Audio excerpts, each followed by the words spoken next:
ನೋಡಿ ಸರ್, ಹಿಂಗೆ ಬರ್ಬಾತಾಗ ಒಂದು ಬಾಡಿಗೆ ಹೊಡಿತೀವಿ, ಟೀ ಕುಡ್ಕತ್ತೀವಿ, ಒಟ್ಟಿಗಿಟ್ಟು ಇಲ್ಲದೆ ನಿಂತಿರ್ತೀವಿ, ಒಂದು ಬಾಡಿಗೆಗಳು ಬೀಳ್ತಾ ಇಲ್ಲ. ಅಲ್ಲಿ ಅದೇನು ಲೈವ್ ಆಗುತ್ತೆ ಇರೋ ಈ ಬಾಡಿಗೆಗಳಂತೂ ಕಂಟಿನ್ಯೂಸ್ ಆಗಿ ಬರ್ತಾ ಇಲ್ಲ. ಹೇಳೋದು ಒಂದು ಬಾಡಿಗೆ ಬಿದ್ದರೆ ಅದು ಬರಲ್ಲ. ಓಲಾದವನು ಇನ್ನ ಲೋಫರ್ ನನ್ನ ಮಗ ಯಾವ ಬಾಡಿಗೆ ಬಂದರೂ ಬರೀ ಬರ್ತೈತೆ ಹೊರತು ಹೊಂಟೈತವೆ.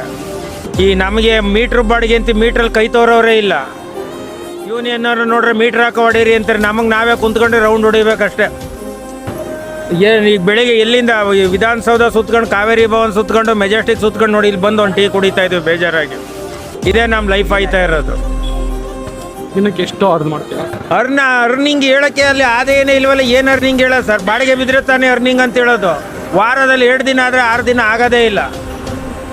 ರಾಮಲಿಂಗಾರೆಡ್ಡಿಗೂ ಹೇಳಿ ಸಾಕಾಯ್ತಾ ಬೈಕ್ ಟ್ಯಾಕ್ಸಿ ಕ್ಯಾನ್ಸಲ್ ಮಾಡಿ ಅಂತ. ಅವ್ರು ಏನಕ್ಕೆ ಮಾಡ್ತಾ ಇಲ್ಲ.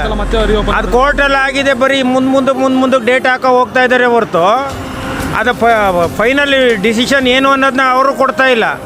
ಅವ್ರಿಗೇನು ಕುಂತ್ಕೊಂಡು ಜಡ್ಜು ಹಾಕ ಮುಂದೆ ಕೊಯ್ತಾ ಇರ್ತಾನೆ, ಸಂಬಳ ತಗೋತಾ ಇರ್ತಾನೆ. ಇಲ್ಲಿ ನಮ್ಮ ಪರಿಸ್ಥಿತಿ ನೋಡೋರು ಯಾರು? ತುಂಬ ಲೈಫ್ ಕಷ್ಟ ಇದೆ ಅಲ್ಲ ಆಟೋದಲ್ಲಿ. ತುಂಬ ಬರೀ ಗಾಡಿಗಳು ಹೊಸ ಬರ್ತಾ ಇದೆ ಹೊರತು ಏನು ಪ್ರಯೋಜನ ಇಲ್ಲ. ಇವಾಗ ನಾವು ಮೊದಲೆಲ್ಲ ಚೆನ್ನಾಗಿ ದುಡಿತಾ ಇದ್ದೋ. ಈಗಂತೂ ಈ ಓಲಾ ಊಬರು, ಈ ಲೋಪರ್ ನನ್ನ ಮಗ ಅವನ ಹಂಗೆ ಹೇಳಬೇಕಾದ್ರೆ ಯಾವನ್ ಬೇಕಾದ್ರೆ ನನ್ನ ಮೇಲೆ ಕ್ಯಾಸ್ ಆಗಲಿ. ಈ ರ್ಯಾಪಿಡೋ ನನ್ನ ಮಗ ಬಂದ ಮೇಲೆ ಇಷ್ಟೆಲ್ಲ ಕಥಾಪತಿ ಆಗ್ತಾ ಇರೋದು. ನಮ್ಮನ್ನ ಡೈರೆಕ್ಟ್ ಟ್ಯಾಕ್ಸಿ ಸಿಕ್ಕೋರು ಎಕಡನೆ ತಗೋ ಹೊಡಿತೀನಿ, ಬೇಕಾದ್ರೆ ಹಾಕ್ಲಿ, ಬೇಕಾದ್ರೆ ನನ್ನ ಮೇಲೆ ಕೇಸ್ ಅವ್ರದ್ದು ಹೇಳೋದು. ಬಂದು ಆಟೋದವ್ರಿಗೆ ಅಂತ ಬಂದು ಇವೆಲ್ಲ ಕೊಟ್ಕೊಂಡು ಮಾಡೋದಕ್ಕೆ ಇವನು ಕಡಿಮೆ ಕೊಟ್ಕೊಂಡು ಯಾತಕ್ರಿ ಮಾಡ್ಬೇಕು ಅವನು ಲೋಪರ್ ನನ್ನ ಮಗ? ನಮ್ಮ ಜೀವನ ಹೆಂಗೋ ನಾವು ಮೀಟ್ರ್ ಹಾಕೋ ಹೊಡಿತಾ ಇದ್ದೋ.